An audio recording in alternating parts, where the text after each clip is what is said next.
So, you want to be an apocalyptic, or at least learn more about them. I think I can help you. Hello, my name is Max, and today I will be the Palebird. Very fitting. This is about DEGENESIS, a post-apocalyptic tabletop role-playing game, and soon to be an asymmetric, story-driven, tactical scale, miniature warfare game set in a world like you've never seen. If you'd like to learn more about the world itself, I would highly suggest you go over to the website, read the books, as there's just so much there that I cannot sufficiently simplify. The world, as we know it, is gone. Humanity has survived dozens of grisly generations, struggling for a better life amidst the end of Earth's civilizations. Various groups of people have carved themselves out a place and purpose within this blasted heath. It's not going to get any easier. In the world of DEGENESIS Rebirth, there are organizations and societal structures that have found themselves in positions of power and influence across various locales. This video series will give a basic overview of the world through the eyes of 13 cults, hopefully giving you a better understanding of a cult, maybe even a few ideas for a character or NPC of your own. Today, it's the Apocalyptics.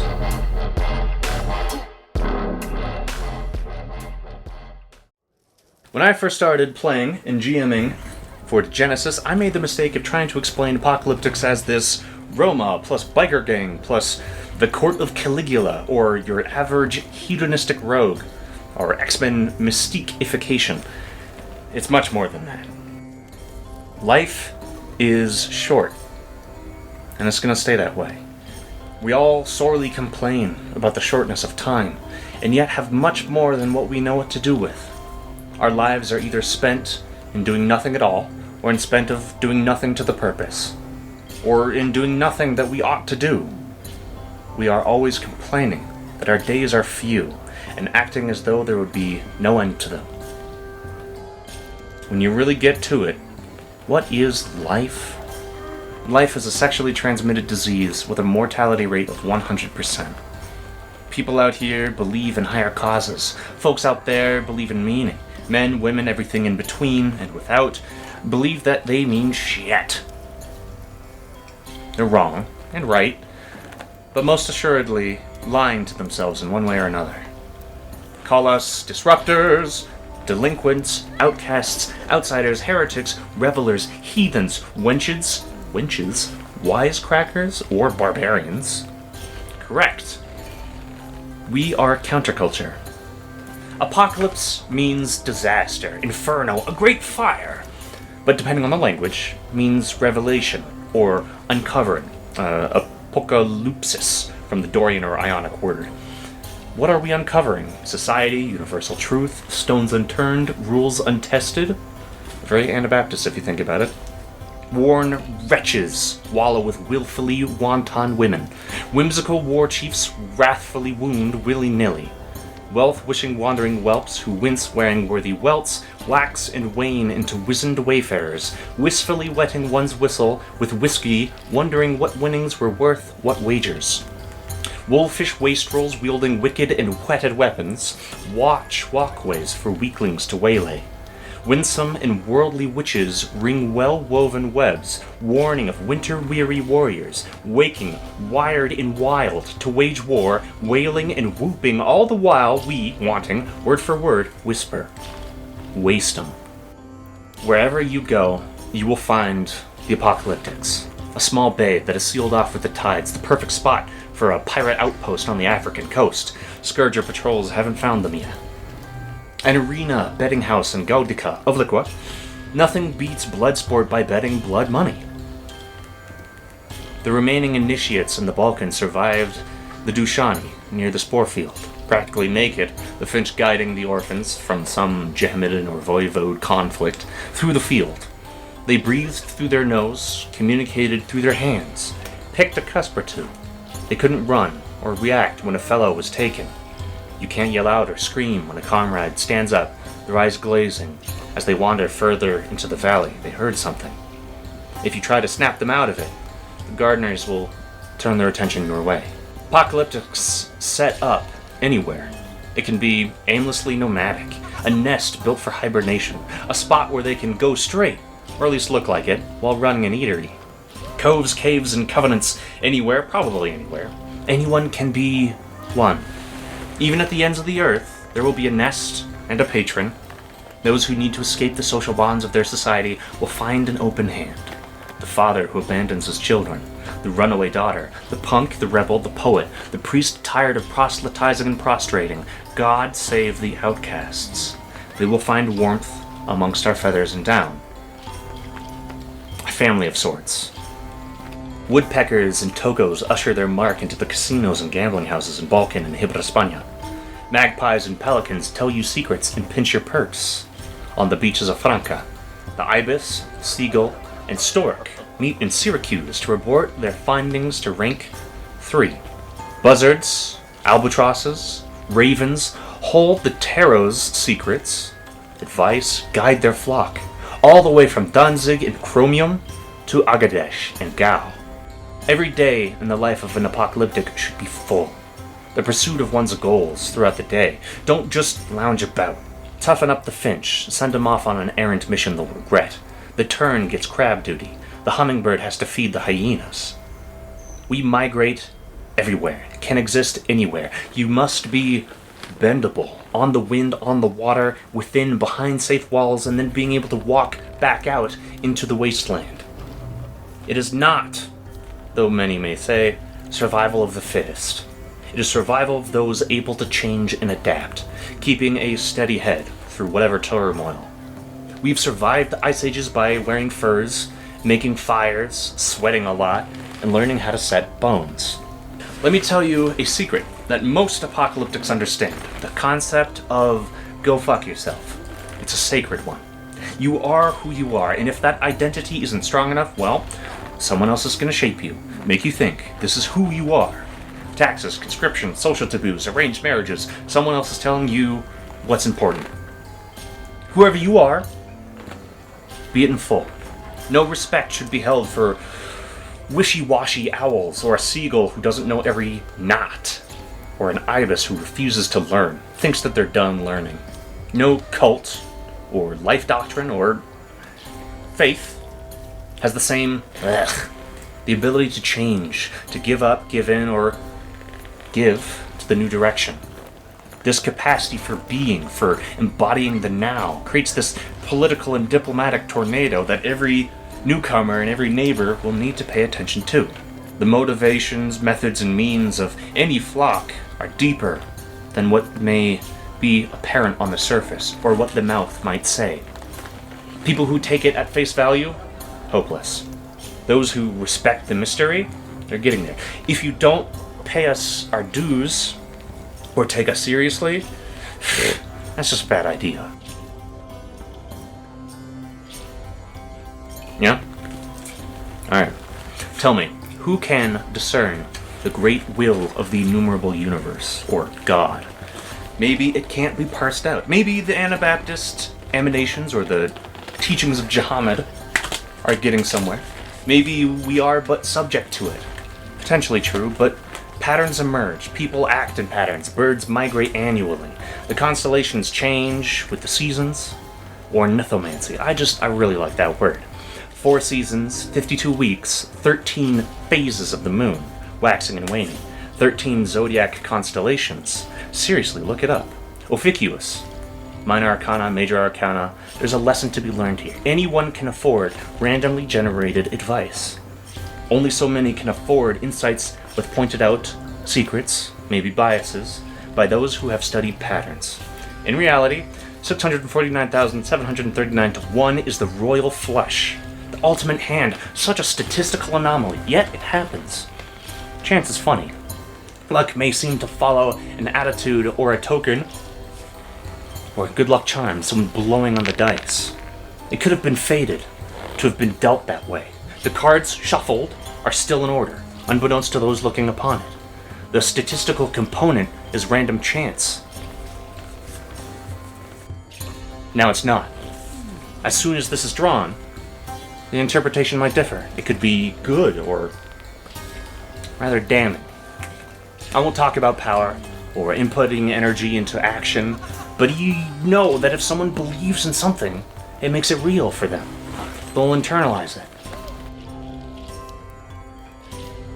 Being in a gang, a real group of hardcore fuckers, there's a certain resilience that comes from the hardships of living every day as though it was your last.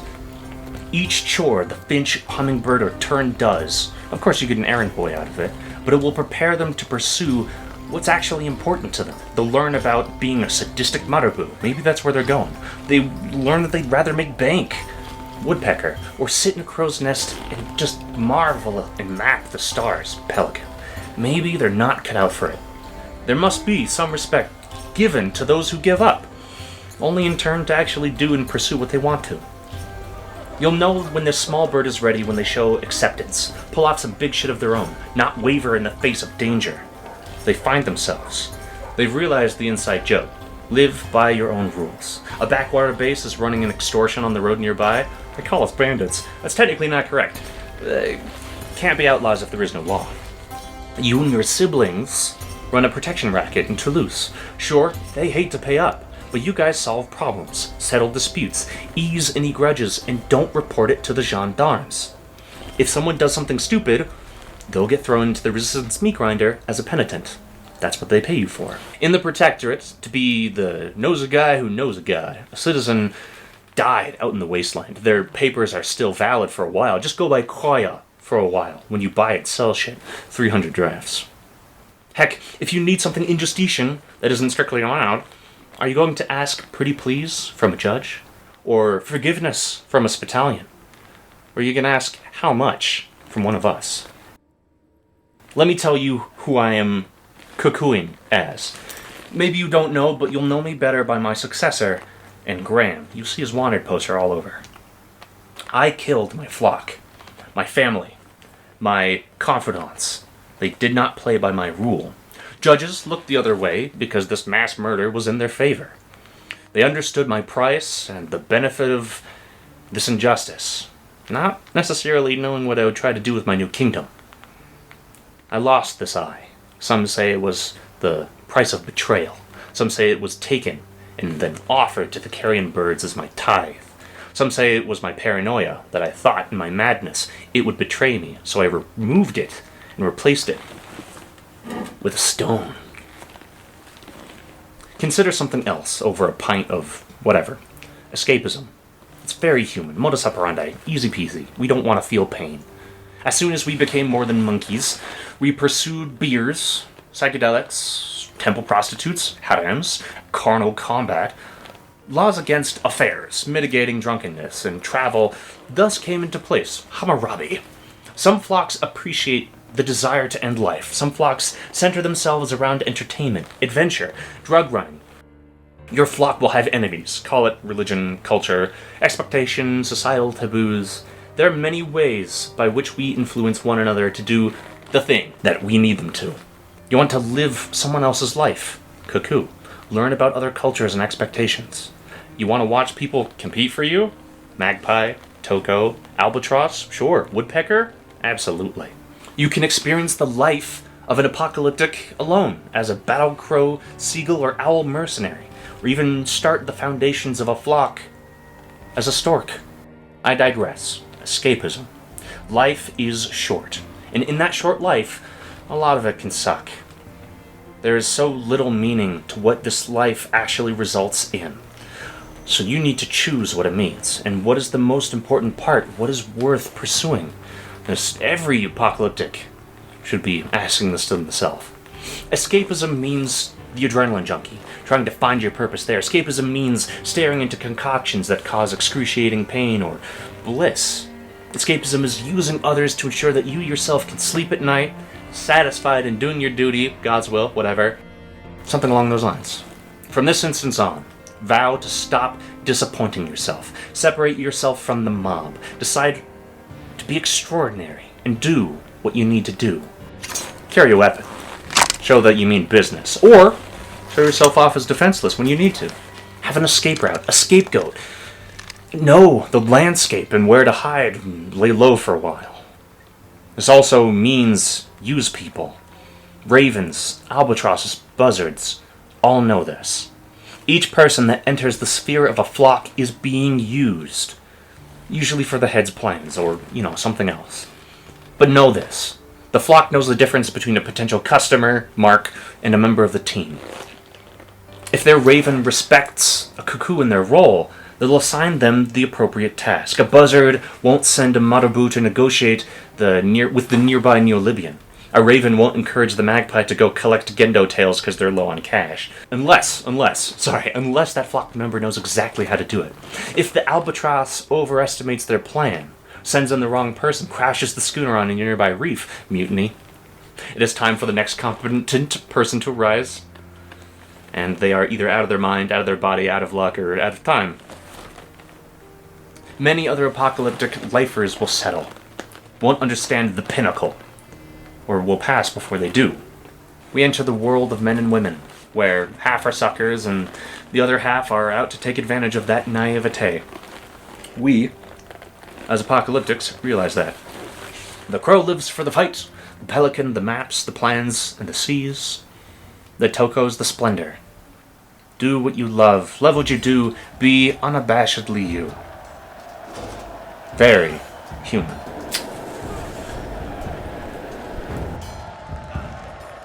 Now lose fucking everything.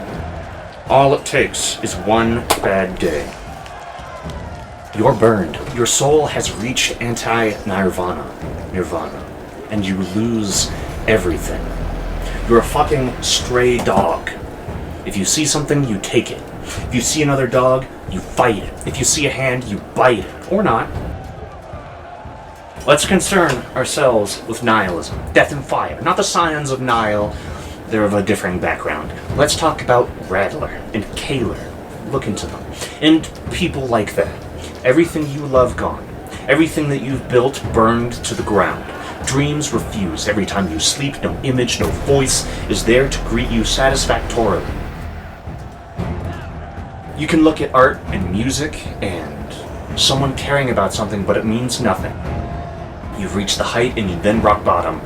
This isn't some prolonged binge of self-pity, not some mega financial loss. No superficiality of civilization can save you from this trough. Your character is destroyed, and I'd wager you choose another concept.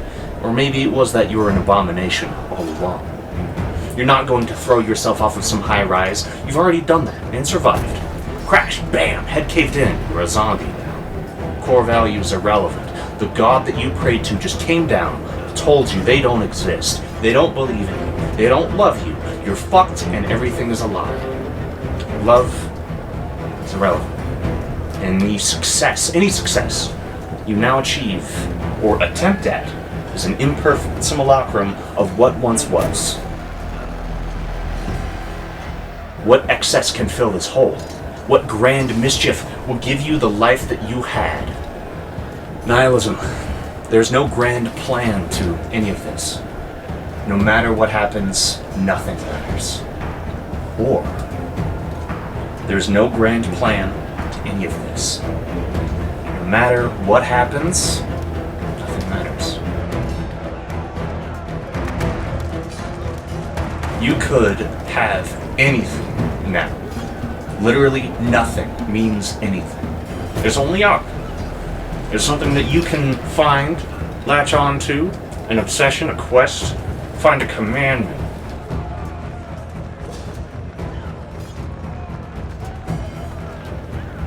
This extra freedom, given and arranged by perfect chance, is not constructive. It's horribly human.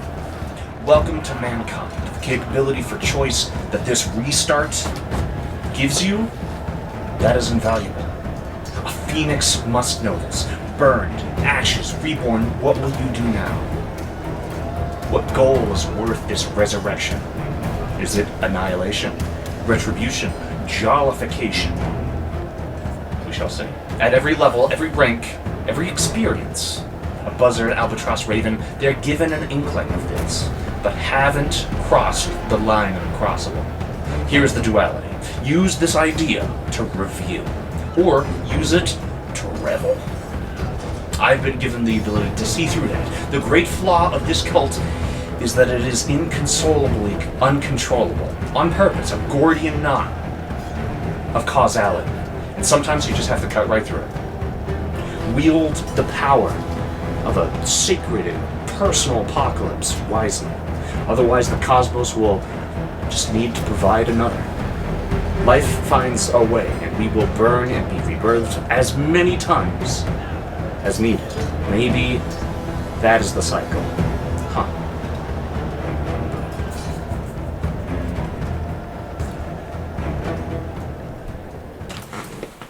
Oh no!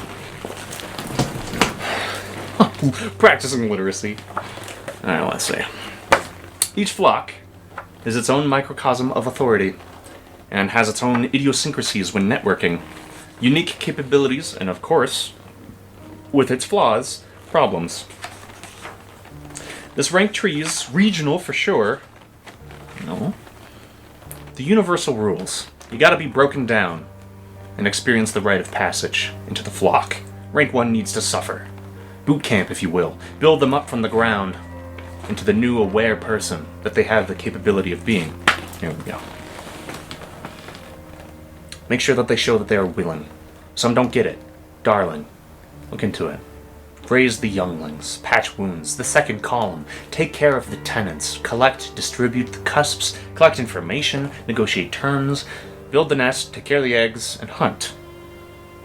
The doers, the second column. The tactical formations of a flock performing whatever occupation or specialization the flock needs or does. The third are the strategists, the priests and priestesses, the Machiavellian or Moriarty-style leaders. Maybe. Any of these can exist on their own as a solo flyer. A tarot reader, ambassadors, warlords, pirate kings, burn barons.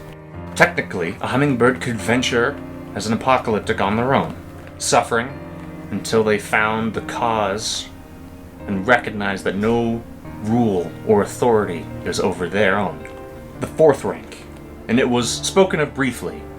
I'll return to it, not right now. Know that apocalyptics don't really get old. This rank tree does not coincide with one being wizened. We don't really have the chance to become comfortably slow. Start to lose your agility? Gone. Tendon snaps? Gone. Better fix that, otherwise we're gonna leave you behind. If you lose your teeth, no apocalyptic is going to chew your food for you. No one will fear your bite. Strictly, Katharsys does not give many opportunities for one to grow old. You might need to become an outcast or find another cult that will accept you. I personally imagine the ego of an apocalyptic doesn't quite mean that they will go quietly into old age. Your identity is strong, you can hold on. One more suicidal caper just before we go. Or the annihilation of any challengers in totality, rather than being left in the dust. A fan created the idea of a condor, in addition to the nightingale and the ostrich. I'm a fan of all of them. But the condor. Let's be real. When you age, you get set in your ways. And that doesn't necessarily make a good adapter, leader, and especially does not make a great apocalyptic. We don't get old. I like the idea of a condor, or like an old roadie. One who has been shunned, but not outcasted. An apocalyptic in temperament, but not in body. They can still perform as like the ticket taker, the informant, or even like the old timer at the side of the bar that like inadvertently is just ready to do whatever. It might be fitting, very fitting, to explore age with the Lords of Desire. But you gotta move on. There's no shame in trying something new, or moving into another phase of life, becoming bored with something. But if you hang on to who you are while you jump off that cliff, you'll hang yourself. End of story. We return to the mythical Phoenix. A person who has all the freedom of the world. They can see everything that the world had to offer. That sight or that ability has been taken from them. If they survive, what would they do? How would they view the cult which has gifted them this knowledge, which has then caused indescribable pain and madness? Indescribable. The innumerable universe has great plans for this one. Burn! We interrupt your regularly scheduled program to bring you Burn. Become better. It's supernaturally addictive, good for you, and intoxicating. Glory, Muse, Bion, Argus, Unity, Discordia. You can do anything. Feel oneness, you can feel bliss or kill somebody with it. Any experience is made so much better. More endurance, dexterity, charisma, explosiveness. What can we say about the muses of the artists? Those things that bring us glory, the unity that truly binds us together. A long-tailed pheasant with a generally brown plumage found in Southeast Asia and Indonesia.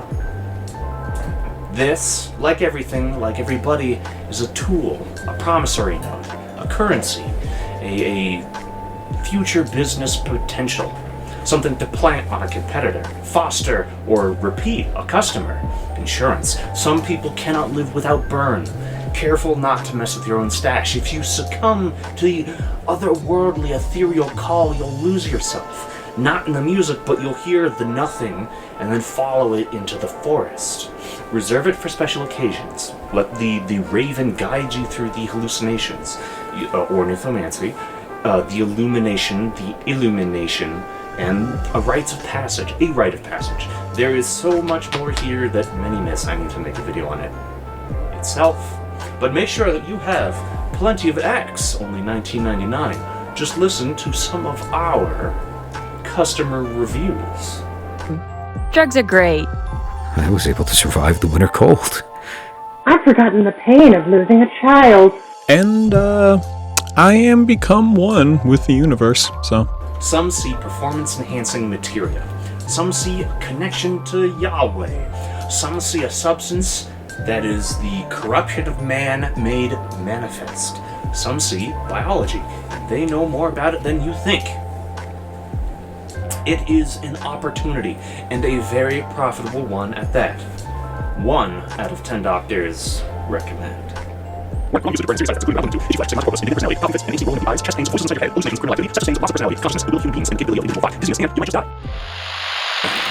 This cult is preserved through fucking, or having a baby, adopting outcasts. We accept Israelis, those of whom have experienced the greatest rule-abiding life. We take Anabaptists who have lost faith, or succumbed to the demiurge. Ex-Helvetics, radicals, battalions, I suppose one of those doofus if they wouldn't mind being a hummingbird twice. Anyone can fall from grace into true freedom. Very Paradise Lost, John Milton. We as Apocalyptics will choose those of whom are capable of getting it, those of whom need it, those of whom are tough enough to use the skills we give them. You're gonna succeed as an apocalyptic if you keep your nose clean, brown nose when you need to, and powder your nose when you need it the most. There are lots of different ways to succeed as an apocalyptic. Life's hard, but it's harder if you're stupid. Some only know of magpies as madams or prostitutes or thieves. Some only see an ibis who runs a library or an office of secrets. Don't be simple, especially don't be one-dimensional. You're a divination consultant for the resistance in Bassam. Cash up front first. Oppositely, we've got apocalyptics who kneel before a Pharaohmancer's ziggurat, organizing some burn distribution. An African toko needs to escort a patron who's been counting cards, a Neo-Libyan scribe doing the statistics thing. If their father, of the scribe, wasn't a patron, we'd break his hands. You're off the hook. Still gotta convey some message. Scare the shit out of him, but no touching. Meccans have employed your flock to follow a mercenary contingent in your Wetzlar and fill them with bolts when they sleep. Half up front, don't forget the trophies, don't tell any newmancers, and definitely as soon as the Meccans pay you, don't drink anything they hand you. A judge needs you to find someone. They've run off. Need someone underneath the law, weaving in and around it, in and around societal structures, without the protectorate, and where outlaws roam the land. We can do. So many experiences can be told and be held. Apocalyptics are very bendy. Each flock has a purpose and a need. Sorry if this is a little bit off of the Neo-Libyan video, but capitalism, baby. You gotta pay the bills. You can take the carrion birds, or the black flock, of whom seem to have their shit together, either with rule by consensus, tarot, or other knowledge. So many gaggles and wakes and parliaments and murders or unkindnesses wander the world. Possibilities and variations are endless. Do not confuse the increase in rank with the increase in power. Especially for those reborn in fire. They did not win. Know that different ranks will throw their weight around. The head seagull will decide what ship has to be pursued. The ibis and the marabu of the flock find the quarries and execute the extortion plans. It's the owl who judges internally and allows for second chances among the flock. Once you're at the top, you can't retire. Very rarely does an apocalyptic have a happy end. We don't live for that, nor do we expect it. You can elevate to Admiral Albatross, a buzzard bigwig, or a ringleader raven. Masterminds, or puppeteers, they cannot slow. You cannot be relaxed or comfortable in your way. There always is internal threat of a challenger, a mutineer, someone who thinks they can do a better job than you. No rank is safe from this fact. We settle disputes with knives, ice picks, whatever. Each will practice their mettle, their luck, and especially their fainting tricks, by which to gain the upper hand. This will determine the new succession. Most people don't understand these unorthodox methods of control of power and governance. That's just the way we like it. Then there's the Phoenix. I've already spoken at length about this phenomenon. Of course, it should have a video dedicated entirely to it. A Phoenix does not win because they're rank 4 or X. It's practically the opposite of winning. Apocalyptics aren't your eyes wide shut members of society. Nor are they adrenaline junkies looking to drive headlong into the extremes while drugged, or even sultry puppeteers of a sexual machination leading to a grand conspiracy. They're human, and very human at that. While maybe not in name, they have been here since the dawn of time. Ask plaguebirds or the Eastman flock how good it feels to be complacent in whatever position they're in. If you become complacent, you're gonna make life a lot shorter. One day, he was handed a knife. The buzzard pointed at a tall man who had recently come into town.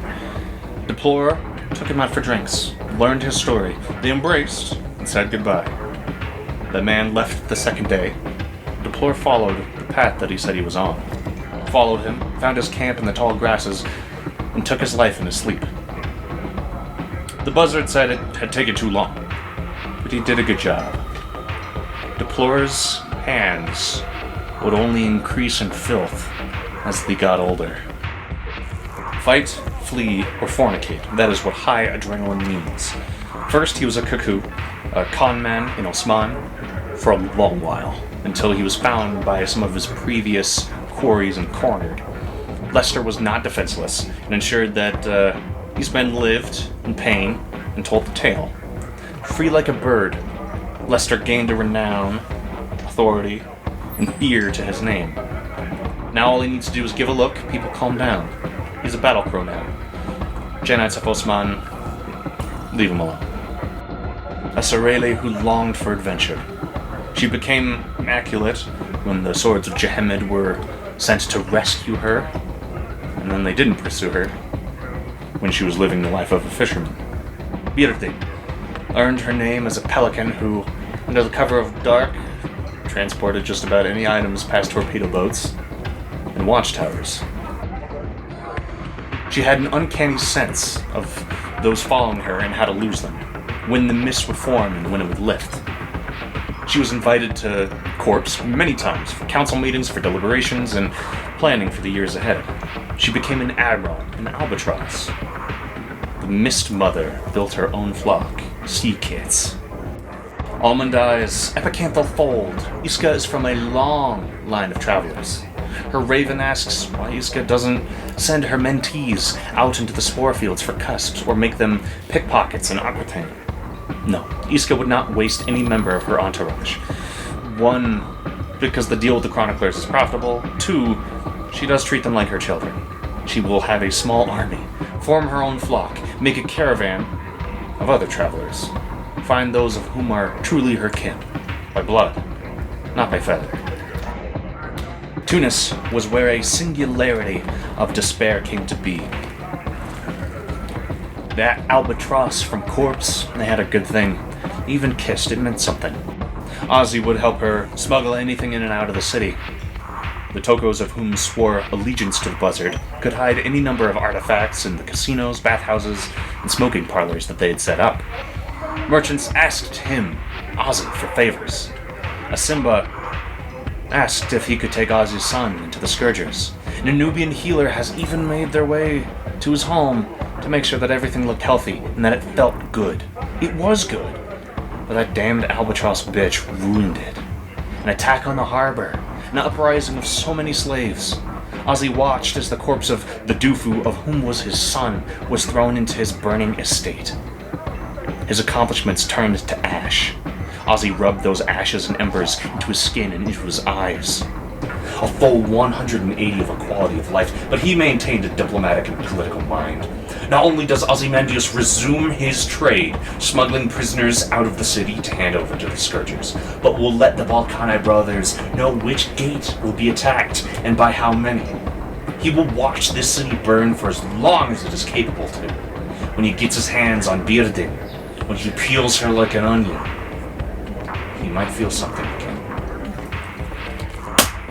Some people become apocalyptics because they are divined or fated, can read the tarot, have a knack for it, or have been prophesized into it. You must find that child. Many are born into apocalyptics. After all, sex works, and sometimes it does involve reproduction or spawning, while others are seduced, indebted to the luxury of freedom, become inexplicably tied to the cult, are just so envious they gotta get in. And others more become birds of a feather because it means they do not become carrion for vultures, metaphorically, hopefully. Everyone will look down on you until they need something. Judges begrudge your presence till they need something. Scrappers will complain about how expensive companionship is until they're lonely enough.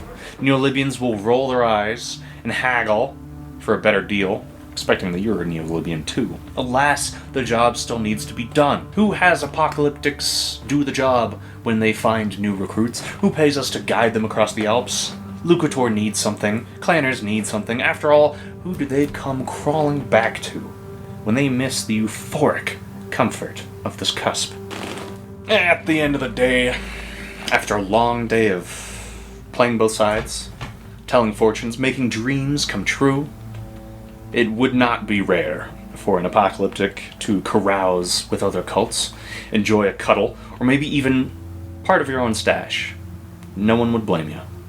So, keep your blade bracelet close. I cannot tell you how important it is to have an additional card up your sleeve, or an ultimatum. Trust no one but your flock, and even then, understand. Live fast, die young, leave a good-looking corpse. And don't zigzag. Whether it is for your new character, a campaign, or even just as a thought experiment, I hope I have helped set a frame of mind establishing and then destroying what it means to be an apocalyptic. I know that this was a lot, so take your time, and if you want to read directly from the source, I highly suggest it. Primal Punk, then Katharsys, of course, it's usually the way you do it. I've said that, so many times. If you're really brave, read Jehemed's trilogy. Of course. TKG The Killing Game, and The Righteous Fist have so much apocalyptic inspiration for different flocks, how they interact with one another. I want more Bloodbirds. I want more on the Palebird. There's a whole bunch. And Their Blood and Black Atlantic have some apocalyptic information. Tattoo Artist in Black Atlantic is really cool, but it is definitely much more in the background. At least character-wise. If you want to focus on the apocalyptics right now, I have a couple suggestions down below. Also, if you're a fan of Seneca, Epictetus, or Marcus Aurelius, read some of that, especially for apocalyptics. Their quotes have been in and around here. Max, it doesn't make sense. Non-fui, fui, non-sum, non-curo. It's pretty much how I started this apocalyptic idea. How do I explain this? I have a few recommendations for stories. Specifically, Burn, Baby Burn. It's really gnarly. You get a bit of the sense of like how a human interacts with burn. Bad Cards is a classic. Zigzag. The Killing Game's Bad Omens is really good. Careful for spoilers in that supplement, but that's a good one. Buzzard on the website is good. It tells us more about Africa and the African flock. Other than that, we just got Sabata in the Killing Game. I really do mean read Callisto, Sabata, and Meridian like in a row. If you're not spoilers, just in a row. They're really good, and especially how they interact. The last recommendation is a full disclaimer. It's fucked up in so many ways. Phoebe in Moloch. I'm dressed as Apoc, a paranoid, creepy, fucked up bastard, but Grace, the story itself, ooh, it's so much bullshit of maybe compassion for someone outside the flock, maybe the little bit of manipulative road, maybe it's actually, like, taking care. It makes you feel. It's a really good one, and it's a hard one. They're on the website, in the books. They're good for inspiration, period. So keep in mind for Apocalyptics, but in all things, doctor, lawyer, I'll never be. Life of a drifter, the only life for me. You can have your riches, all the gold you've saved, 'cause ain't room for one thing in everybody's grave. This has been an especially fun one to write. I am very pleased to be able to share this with you. I'll see you later. Have yourselves an awesome day. If you happen to make your way to Relay Station West, the DEGENESIS Discord or Clan Wars Discord, come say hi. There's a whole bunch of stuff going on there. People are funky. Peace.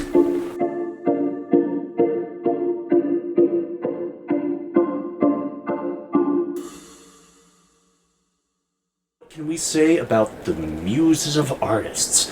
What will bring us to glory?